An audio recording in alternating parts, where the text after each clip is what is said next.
إن الحمد لله نحمده ونستعينه ونستغفره ونعوذ بالله من شرور أنفسنا ومن سيئات أعمالنا من يهده الله فلا مضل له ومن يضلل فلا هادي له وأشهد أن لا إله إلا الله وحده لا شريك له وأشهد أن محمدا عبده ورسوله يا أيها الذين آمنوا اتقوا الله حق تقاته ولا تموتن إلا وأنتم مسلمون يا أيها الذين آمنوا اتقوا الله وقولوا قولا سديدا يصلح لكم أعمالكم ويغفر لكم ذنوبكم ومن يطع الله ورسوله فقد فاز فوزا عظيما يا أيها الناس اتقوا ربكم الذي خلقكم من نفس واحدة وخلق منها زوجها وبث منهما رجالا كثيرا ونساء واتقوا الله الذي تساءلون به والأرحام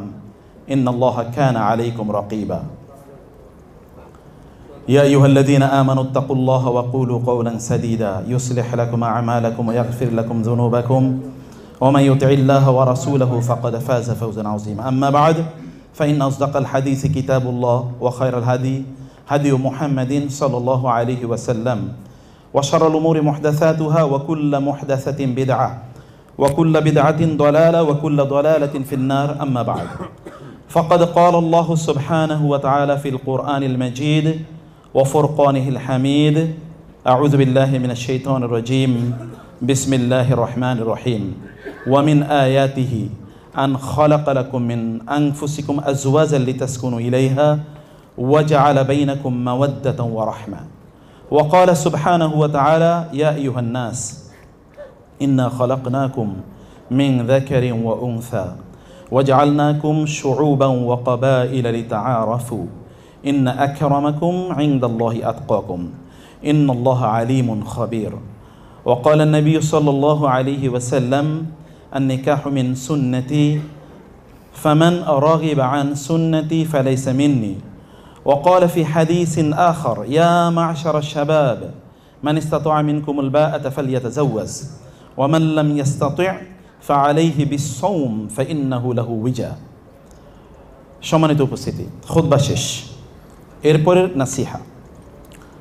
নাসিহাটি হলো আপনি জানেন কোরআনে আল্লাহ তাআলা বলেছেন যখন আল্লাহ তাআলা আদমকে সৃষ্টি করলেন তখন তিনি বললেন উসকুন আনতা ওয়া যাওজুকাল জান্নাত তুমি এবং তোমার স্ত্রী জান্নাতে বসবাস করো আল্লাহর সৃষ্টির মধ্যে সর্বপ্রথম যে রিলেশনটা এই রিলেশনটা হলো বিয়ের মাধ্যমে হয়েছে আল্লাহ সৃষ্টির মধ্যে এবং সেই বিয়েটা কোথায় হয়েছে বলেন তো কোথায় হয়েছে জান্নাতে বিয়ে হয়েছে আপনার তো বোঝার কথা নিশ্চয়ই আপনি জানেন পৃথিবীর মানব ইতিহাসের প্রথম বিয়েটি অনুষ্ঠিত হয়েছে জান্নাতে এবং শেষের বিয়েগুলো অনুষ্ঠিত হবে জান্নাতে কোথায় কিছু লোক যেমন শিশুরা মারা যায় অথবা যুবকরাও মারা যায় যারা বিয়ে শাদী করেনি যাদের বিয়ের বয়স হয়েছে শিশুরা মারা গেলে ওরা শিশু অবস্থায় থাকবে জান্নাতে কারণ তাদের কোনো অপরাধ করার সুযোগ হয়নি যেমন মাইলস্টোন ট্র্যাজেডি কিন্তু যারা একটু যুবক হয়ে যুবতী হয়ে মারা গেছে বাট তারা they have not got married তাহলে তাদের কি বিয়ে হবে না বিয়ে হবে আল্লাহ সুবহানাহু ওয়া তাআলা জান্নাতে এরকম অনেক পুরুষ এবং নারী অনেক যুবক এবং যুবতী যারা বিয়ে করেননি তাদেরকে আল্লাহ সুবহানাহু ওয়া তাআলা জান্নাতে বিয়ের ব্যবস্থা করে দেবেন আচ্ছা এমনও তো অনেক আছে স্বামী জান্নাতে যাবে স্ত্রী জান্নাতে যাবে না অনেক স্বামী জান্নাতে যাবে না কিন্তু স্ত্রী জান্নাতে যাবে তাহলে তাদের কী হবে this is a big question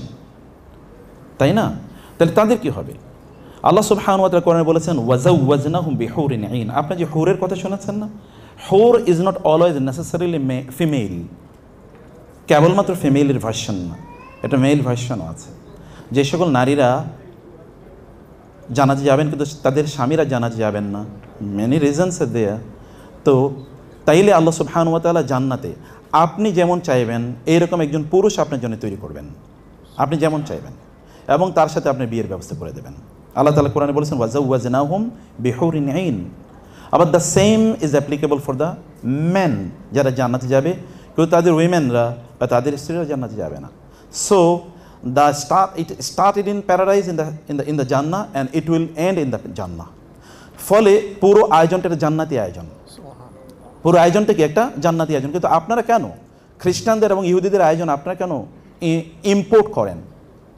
খ্রিস্টান এবং ইহুদিরা কি আপনাদের চেয়ে উন্নত জাতি হিসেবে? No, never. জাতি হিসেবে তারা আপনাদের চেয়ে উন্নত না। আপনাদের ব্লু ব্লাড আছে, ওরা ব্লু ব্লাড দাবি করে, কিন্তু আপনার ব্লু ব্লাডের অধিকারী। আপনাদের পূর্বপুরুষ বাবারা, মায়েরা, তাদের বিয়ে হয়েছে জান্নাতে, এবং you are also the inheritors of the paradise আল্লাযীনা ইয়ারিসুনা আল ফিরদাউস। আল্লাহ বলেছেন আপনারা, you are the legal heirs of the paradise. আপনার জান্নাতের মূল উত্তরাধিকারী। উত্তরাধিকারী মানে কি? আমার বাপদাদার সম্পদ এটা। সো আপনাকে বাপদাদার যেই আইডেন্টিটি আছে, সে আইডেন্টিটি আপনাদেরকে মেনটেন করতে হবে, সেটা আপনাকে অবশ্যই রক্ষা করতে হবে। এটা ইহুদি খ্রিস্টানদের কালচার এখানে আনার কোনো সুযোগ নাই। ওরা আমাদের মতো উন্নত না। আপনি গিয়ে দেখেন না তাদের, is there any home, they have their houses but they don't have any home. তাদের বাসা আছে কিন্তু সেখানে শান্তি নাই। অর্থাৎ আপনাকে শান্তির নীড় জান্নাতে আছে, এবং এই কারণে জান্নাতের নাম দারুস সালাম। জান্নাতের শান্তির নীড়, জান্নাতের নাম শান্তির নীড়, সেই জায়গার আয়োজন। 2 নম্বর বিষয়, আপনি জানেন যে বিয়ে কিন্তু একটা এবাদত, এবং এবাদত কিন্তু আপনার নিজের মতো করে আপনি করতে পারেন না। এবাদতকে আপনি নিজের মতো করে করতে পারেন। আপনি নামাজে দাঁড়ান তো আপনি নিজের মতো করে পড়েন, পারবেন? আপনি রোজা রাখেন নিজের মতো? No, you cannot. তাহলে রোজার, নামাজে যেরকম একটা প্রেসক্রাইবড ফর্মুলা আছে, ফর্ম আছে, এই প্রেসক্রাইব একটা ফর্ম আছে হচ্ছে বিয়ের, সেই প্রেসক্রাইব ফর্মটা আমাদেরকে অবশ্যই মেনটেন করা দরকার। এটা যেহেতু একটা এবাদত, অতএব এবাদতটাকে এবাদতের একটা ফর্মে এবং ফর্মেটটাকে রাখতে হবে। অস্থির হওয়ার কিছু নেই। আপনাদের কাজে আপনি করবেন, আমরা বলে চলে যাব। As we are invited and we are here in order to give you some advices, and it is our responsibility. I have shared many of my programs. অতএব এটা অস্থির না হয়ে, আমি তো বলেছি I will not take more than 10 minutes. খুতবার পরে আমি 10 মিনিটের বেশি সময় নেব আপনাদের। আপনারা শুনবেন, আপনারা তো অনেক কথা শুনবেন, গান বাদ্যতে এগুলো হয়, এগুলো শুনেই থাকেন, কিন্তু advises we don't have enough time to listen to the advices, কিন্তু আলটিমেটলি এগুলোই কাজে লাগবে। অতএব এটা 2 নম্বর বিষয়, তাহলে যে এটা একটা এবাদত, এবাদতের একটা ফর্মুলা আছে, এই ফর্মেট অনুসারে এবাদত করতে হবে। 3 নম্বর যে বিষয়, সেই বিষয়টি হলো আমাদের দিন বলা হয় যে মর্নিং শোজ দ্য ডে। আপনার সকালেই বলে দেয় রাত, দিনটা কেমন যাবে। আমাদের বিয়ের আয়োজনটাই বলে পরবর্তী আমাদের জীবনটা কেমন যাবে। আপনার এখানে অনেক মুরব্বীরা আছেন, আপনাদের বিয়ে শাদী খুবই সিম্পল হয়েছে, কিন্তু দেখেন আমি গতকাল এক মুরব্বীকে দেখেছি 60 ইয়ার্স তার বিবাহিত জীবন, এবং একজন আরেকজনের পাশে এরকম ট্রেনে ধরে আছে। কিন্তু এখন দেখেন এখনকার যুবক যুবতীরা অথবা কাপলস, কপতি, আপনি যে ল্যাঙ্গুয়েজে বলেন না কেন, দেখেন না কয় মাস পরে তাদের কী অবস্থা হয়। আমরা এদের জন্য, কারণ কি, এখানে ব্লেসিংয়ের অভাব আছে, ল্যাক অফ ব্লেসিং। বারাকা আসে আল্লাহর পক্ষ থেকে, এবং আল্লাহর প্রেসক্রাইব ফর্মুলা অনুসারে বারাকা আসে। আমরা এটাকে এরকম করে যেতে চাই। এই আয়োজনটা একটা সুন্নাহ। ভাই বারবার আক্তার ভাই বলেছেন যে সুন্নাহ ভিত্তিক আমাদের বিয়ের আয়োজনটা আমরা করতে চাই। এখন সুন্নাহর মধ্যে আমরা অনেক হিন্দুদের কাছ থেকে কিছু নিয়েছি, খ্রিস্টানদের কাছ থেকে নিয়েছি, এরকম একটা অ্যাডমিকচার হয়ে গেছে, একটা জগা খিচুড়ি হয়ে গেছে। জগা খিচুড়ি করার দরকার নাই। আপনার প্রেস্টাইন পিউরিটির মধ্যে থাকি আমরা, তার মধ্যে আল্লাহ তাআলা বারাকা দেবেন। বিয়ে এটা আল্লাহ সুবহানাহু ওয়া তাআলার পক্ষ থেকে একটা আনুষ্ঠানিকতা। আদারওয়াইজ মানব জাতি তো টিকতো না যদি বিয়ে না থাকতো। এখন দেখেন না অন্যরা এই বিয়ের ওয়েস্টে থাকেন, আপনি দেখেন না কি পরিস্থিতি, তারা বিয়ের কথা বলেছে। বিয়েটা এটাকে তারা রেলিগেট করেছে, এটা প্রাইভেট ইস্যু, এটা আমরা করলাম না করলে নাই। কিন্তু আমরা এখন এই ইনস্টিটিউশনটাকে ধরে রেখেছি, কারণ এর মধ্যে আমাদের ফ্যামিলিটাকে আমরা রক্ষা করি। আর বিয়ের মৌলিক কারণ কি, প্রথম শুরুতেই যখন ছেলেমেয়েরা যখন তারা বয়সে আসে, একটা এইজে আসে, তখন তাদেরকে বিয়ে দিতে হয়, এটাই কাজ। এবং রাসূল সাল্লাল্লাহু আলাইহি ওয়াসাল্লাম এই কথা বলেছেন যে তোমাদের দিন এর অর্ধেক আসে বিয়ে থেকে। দিনদারি, যে আমি নামাজ পড়ি, কোরআন পড়ি, অথবা ধরেন দিনে কথাবার্তা বলি, এগুলো হচ্ছে অর্ধেক, বাকি অর্ধেক আসে বিয়ে থেকে। বিয়েটা এত বিগ একটা ইনস্টিটিউশন, স্ট্রং একটা ইনস্টিটিউশন ইসলামে। অতএব এটা যত দেরি করবেন তত ক্ষতি হবে। সমাজে এরকম একটা পরিস্থিতি তৈরি হয়েছে। এই জন্য আক্তার ভাইকে আমি খুবই ধন্যবাদ জানাই যে একেবারে প্রাইম টাইম, তাদের সন্তানদের প্রাইম টাইমে তারা বিয়ের এই আয়োজন করেছেন। আপনারাও এখান থেকে ভাই যেটা বলেছে যেন এটা আপনার জন্য এটা হয়, এটার জন্য আপনাদের জন্য একটা এক্সাম্পল হয়, যেন এখান থেকে কিছু লেসন আমরা নিতে পারি। 4 নম্বর কথা। 5 নম্বর পয়েন্ট যেটা বলছি, এখানে যারা বিয়ে করছেন তোমাদের জন্য বলছি, এবং আমাদের জন্য বলি, সবার জন্য। বিয়ের স্বামী এবং স্ত্রীর মধ্যকার বন্ধনটা থাকে হচ্ছে মাওয়াদ্দা, ইন্টেন্স লাভ। একজন আরেকজনকে দেখে পাগলের মতো ভালোবাসবে, পাগলের মতো হাসবে। আমরা তো বিয়ের আগে সব শেষ করে ফেলি, অথচ বিয়েটার পরে হচ্ছে মূল ভালোবাসা। মূল ভালোবাসা বিয়ের পর, একজন আরেকজনকে পাগলের মতো ভালোবাসবে, হাসবে, দৌড়াবে। কিন্তু এখন তো আমরা স্বামী স্ত্রী একজনের দিকে আরেকজন তাকেও থাকতে পারে না। 1 মিনিট থাকলে তুমি আমাদেরকে খায়া ফেলাবে নাকি, আমার এইভাবে তাকে আছো কেন, এরকম একটা পরিস্থিতি।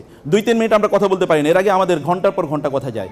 বিয়ের ভালোবাসাটা মূলত পরে, কিন্তু একসময় ভালোবাসা থাকে না, কারণ ফিজিক্যাল অ্যাট্রাকশন ওরকম থাকে না, তখন রহমত কাজ করে। মাওয়াদ্দাতাও ওয়া রাহমা, একজন আরেকজনের প্রতি রহমত করেন। আপনার বুড়োরা যারা আছেন আপনাদেরও কাজে লাগবে, আমাদেরও কাজে লাগবে। স্ত্রীর জন্য একটা ফুল নিয়ে যান, তার জন্য বই নিয়ে যান। ডক্টর আব্দুল্লাহ জাহাঙ্গীর রহিমাহুল্লাহ তিনি বলতেন, মসজিদে টাকা দেওয়ার চেয়ে স্ত্রীর জন্য চকলেট নিয়ে যাওয়া অনেক উত্তম। আমরা সে কথা বলি, we are of that generation. অন্য জায়গায় আপনি দেওয়ার চেয়ে আপনার স্ত্রীর জন্য ভালোবাসা তো আপনার বাসায় আসবে, আপনার সন্তানরা শিখবে যে কীভাবে মানুষকে ভালোবাসতে হয়। এটা লাস্ট পয়েন্ট আমার। সর্বোচ্চ যেটা বলি, বিয়ের যে আনুষ্ঠানিকতা, এই যে আমরা যে বিয়ে করাই, বিয়ে আসলে করবে কি? এখানে উকিল বাপের নতুন একটা পদ্ধতি আছে, এটা হারাম পদ্ধতি, আপনারা এটা নেবেন না, নিলে কিয়ামত পর্যন্ত কবিরা গুনাহ হবে। এটা কোনো দিনই কোনো প্রতিষ্ঠান, কোনো মানে উকিল বাপ বলতে কোনো জিনিস নাই। বাবা তো অক্ষত, তাহলে আবার উকিল বাপ দরকার কেন? এটা আমাদের কালচার না, এটা অন্যদের কালচার হতে পারে। 2 নম্বর বিষয় হচ্ছে যে বিয়ে দেবে মূলত বাবা, মেয়ের বাবা। মেয়ের বাবা ছেলেকে বলবে আমার মেয়েকে আমি তোমার কাছে বিয়ে দিতে চাচ্ছি, এবং সেখানে মহারান উল্লেখের কোনো প্রয়োজন নেই, কারণ এটা তাদের প্রাইভেট ইস্যু, পার্সোনাল ইস্যু। এখানে তারা বলবে আমার মেয়েটাকে তোমার কাছে বিয়ে দিতে চাচ্ছি, ছেলে বলবে আমি রাজি আছি, ব্যাস। কত সিম্পল ইসলামে বিয়ে, এটাকে জটিল করার কোনো কারণ নাই, জটিল করার কোনো সুযোগ নাই। যা কিছু সহজ তার মধ্যে বারাকা আছে, ব্যাস। আমি আপনাদের 10 মিনিটের চেয়ে বেশি সময় নিয়ে নিই। আমার ওয়াদা আমি ঠিক রেখেছি, আপনার ওয়াদাও ঠিক রেখেছেন, এই জন্য থ্যাংক ইউ ভেরি মাচ, জাযাকুমুল্লাহ খায়ের। আমরা এখন বাকি আনুষ্ঠানিকতা করতে চাই, এবং সেটা হবে কি সুন্নাহ পদ্ধতিতে, কারণ সুন্নাহর মধ্যে কি আছে? বরকত আছে। পৃথিবীর সবচেয়ে সফল মানুষ, সবচেয়ে সুখী মানুষ, তিনি হচ্ছেন মুহাম্মদুর রাসূলুল্লাহ সাল্লাল্লাহু আলাইহি ওয়াসাল্লাম। তার 11 জন স্ত্রী ছিল, 9 জন জীবিত ছিল।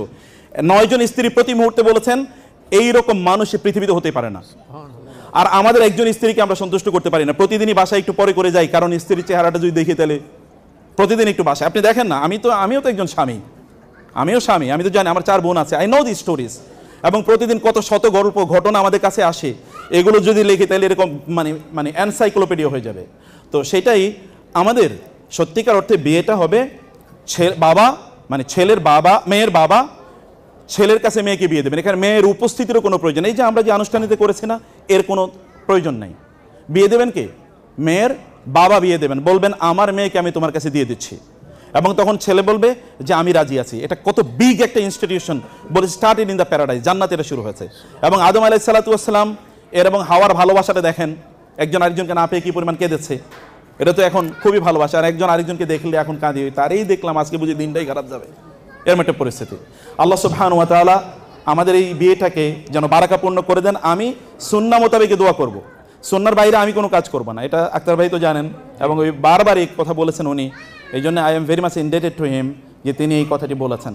তো আমরা এখন ইনশাআল্লাহ ছোট করে আনুষ্ঠানিকতাটা শেষ করে দিই, এরপরে ইনশাআল্লাহ আপনারা তো আপনাদের আয়োজন আছে, আপনারা সেটা করবেন ইনশাআল্লাহ। বারাকাল্লাহ ফিকুম, আসসালামু আলাইকুম ওয়া রাহমাতুল্লাহি ওয়া বারাকাতুহু। করছি, ছেলে বলবেন রাজি আছি, আমি মাইকটা ওর মুখে ধরে দেবো যেন সবাই শুনতে পায়, ব্যাস। আলহামদুলিল্লাহ রাজি আছে, ব্যাস। এই তো এটা তো শেষ, মেয়ে কিছু বলবে? মেয়ের বাবাই তো বিয়ে দিচ্ছে, বিয়ে তো মেয়ের বাবা দেবে। এই কথা আবার শুনিয়ে দেই, আপনারা শুনেন অনুগ্রহ করে। মেয়ের কাছ থেকে এজেন্ট নেয়া, মেয়ের কাছে যাওয়া, তার পারমিশন নেয়া, এটা একটা জাহিলি সিস্টেম, এটা মুসলমানদের সিস্টেম না। এটা তাহলে কোত্থেকে এসেছে? এটা ইহুদি খ্রিস্টানদের কাছ থেকে ইম্পোর্টেড হয়েছে। কারণ কি, মেয়ের দায়িত্ব কে নিয়েছে? বাবা। মেয়ের কাছ থেকে কি অনুমতি ছাড়াই বিয়ে দিতে এসছে? না। আর মেয়ে তো আছেই, তার যদি অবজেকশন থাকে তাহলে তিনি বলবেন যে আমার অবজেকশন আছে। আদারওয়াইজ মেয়ের এখানে কোনো ইস্যু নাই, ইস্যু হলো বাবার। আপনারটার সময় কি কবর কইছিল? এত কথা বলিস না তো। বলেন কি, আমি কথা বলতেছি, আমার সুন্নাহ বিরোধী বিয়ে হবে নাকি? কি বলেন? আচ্ছা তাইলে ভাই আমি কি বুঝাইতে পারছি? আমি ওকে। বিসমিল্লাহির রহমানির রহিম। আমি আবু মোহাম্মদ আক্তার হোসেন, আমার একমাত্র কন্যা নরসিন আদনিন কে তোমার কাছে বিবাহ দিতে চাচ্ছি। তুমি এই বিয়েতে কি রাজি আছো? মাশাআল্লাহ, আলহামদুলিল্লাহ রাজি আছি। মাশাআল্লাহ, মাশাআল্লাহ, বারাকাল্লাহু লাকা ওয়া বারাকা আলাইক ওয়া জামাআ বাইনাকুমা ফি খায়র। আমার সাথে একটু বলেন, বারাকাল্লাহু লাকা ওয়া বারাকা আলাইকা ওয়া জামাআ বাইনাকুমা ফি খায়র। বারাকাল্লাহু লাকা ওয়া বারাকা আলাইকা ওয়া জামাআ বাইনাকুমা ফি খায়র। এর মানে হচ্ছে আল্লাহর রাসূল বিয়ের পরে যে দোয়াটা করে দিতেন, রাসূলের চেয়ে বড় দোয়া কেউ জানে নাকি পৃথিবীতে? রাসূল এই শিখিয়ে দিয়েছেন, বলে দেবে আল্লাহ তাআলা তোমার জন্য বারাকা দেখ, তোমাদের উপর বারাকা বর্ষণ করুক, তোমাদের মধ্যখানে আল্লাহ তাআলা বরকত দিয়ে ভরপুর করে দেখ।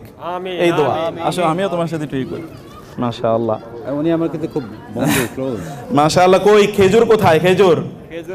খেজুর দেন, আর আমরা একটু কথার মধ্যে আমরা একটু দোয়া করি। হ্যাঁ, তুমি সবাইকে ইয়ে করো, সবার সাথে মানে মহানায় করো, সবার কাছ থেকে দোয়া নাও। ওই যে বাবা আছে, আরে বাপ তো কেঁদে দিচ্ছে দেখতেছে। আরে একমাত্র চাচা। এই আক্তার ভাই, আরে আপনি বেয়ের সাথে কথা ইয়ে করেন না কেন?